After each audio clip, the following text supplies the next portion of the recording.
కాంగ్రెస్ ప్రభుత్వం రైతులను మోసం చేయటమే పనిగా పెట్టుకుందని బీఆర్ఎస్ మాజీ మంత్రి నిరంజన్ రెడ్డి ఆరోపించారు. రుణమాఫీ పేరుతో రేవంత్ రెడ్డి రైతన్నలను నిలువునా ముంచారని మండిపడ్డారు. పరిశ్రమల కోసం గతంలోనే బీఆర్ఎస్ ప్రభుత్వం భూములు సేకరించిందని, వాటిని వాడుకుంటే సరిపోతుందని, ఇప్పుడు కొత్తగా భూములు సేకరించాల్సిన పని లేదని తెలియజేశారు. గత ప్రభుత్వ చర్యల వలన పాలమూరు జిల్లా పచ్చగా మారిందని, దానిని మళ్లీ వలసల జిల్లాగా మార్చవద్దని ప్రభుత్వానికి విజ్ఞప్తి చేశారు.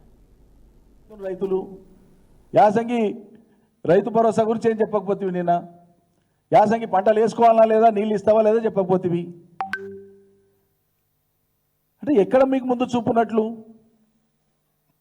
ఏ ముందు చూపుతో మీరు పాలమూరు రైతులకు కానీ తెలంగాణ రైతులకు కానీ మీరు దారి చూపిస్తున్నారు లేదా భరోసా ఇస్తున్నారు. ఇంకో ముఖ్యమైనటువంటిది,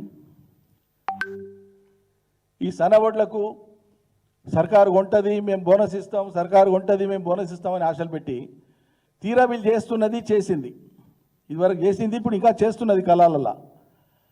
వడ్లు వస్తే సంచులు లేవని, కాంటాలు అయితే లేవని, మిల్లర్లు ఆపుతున్నారని రకరకాల కారణాలు చెప్పి కళ్ళాలకు ఒడ్లు తీసుకుపోయినటువంటి రైతులు పడిగాపులు కాసేటట్లు చేసిండ్రు, ఒక ఉద్దేశపూర్వకంగా పథకం ప్రకారంగా.